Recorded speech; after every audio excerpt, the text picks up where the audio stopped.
Kita semua pasti tahu cerita tentang berlian, betapa mahalnya harga sebutir berlian bersertifikat, walaupun hanya seperempat ons. Sementara dalam batuan geologi, berlian itu batuan biasa dan banyak jumlahnya dalam perut bumi ini. Namun, siapa yang tidak tahu bahwa berlian itu ada blood money-nya, ada uang darahnya. Uang yang diciptakan melalui tetesan darah dan kendali ketat atas peredaran jumlahnya. Berlian itu menjadi benda yang sangat-sangat unik. Semua digendalikan agar tetap scarcity, agar tetap terbatas, agar tetap langka. Dibangunlah citra berlian simbol cinta. Siapa yang membangun? Keluarga De Beer di Afrika Selatan menguasai jaringan tersebut sudah hampir 200 tahun. Dia mengendalikan sumbernya, juga mengendalikan pasarnya, juga mengendalikan sertifikasinya. Di awalnya, di tahun 1800, mereka selama puluhan tahun, lebih dari 40 tahun, mengumpulkan sumber batuan tersebut. Sampai mereka menguasai lebih 60% penguasaan wilayah tersebut. Dan di tahun 1860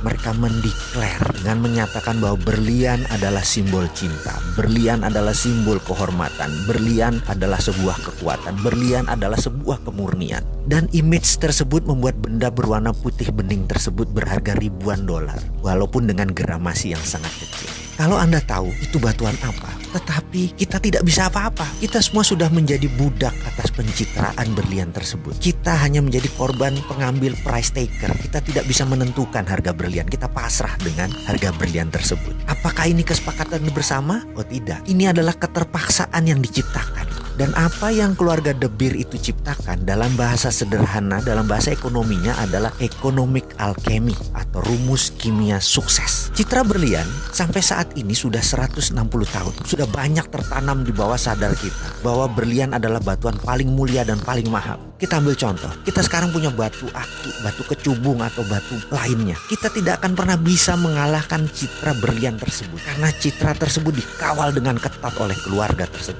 Sekali lagi, itu adalah yang namanya alkemi. Kita pun selaku pribadi harus menemukan alkemi diri kita. Kita harus menciptakan alkemi kita sendiri. Bahkan negara harus menciptakan alkeminya sendiri. Kalau enggak, kita tidak menjadi negara apapun. Kita menjadi negara victim. Seperti Amerika, mereka menciptakan alkemi. Mereka mengatakan mereka tidak menggunakan jaminan emas lagi pada tanggal 15 Agustus 1971 untuk mencetak dolar. Mulai saat itu mereka suka mereka mencetak dolar. Dan hari itu dinamakan hari alkeminya dolar. Dan itu alkeminya Amerika. Misalnya, strategi menaklukkan wilayah sewaktu Patih Gajah Mada menyatukan Nusantara dengan perjanjian logam, itu pun namanya alkemi. Kita tahu kan semua sejarah tersebut, di mana ketika Patih Gajah Mada menyatakan akan menyatukan Nusantara di bawah Panji Majapahit, ada puluhan kerajaan yang dihendak satukan. Dari selatan Thailand, Champa, dari utara Filipina sampai sisi timur Melanesia, nyaris tanpa tumpah darah. Hanya ada satu perang dengan kerajaan Pasundan. Sisanya hampir tidak pakai perang yang tumpah darah.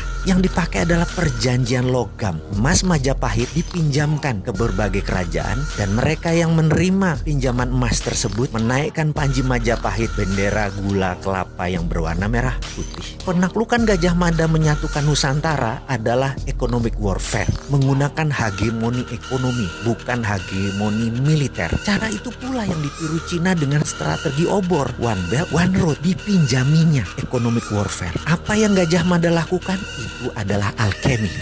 Alkemi itu sekarang diambil oleh Tiongkok. Dan lucunya, Indonesia malah bagian dari alkemi tersebut. Itu ilmu milik Nusantara. Bagaimana sih ini?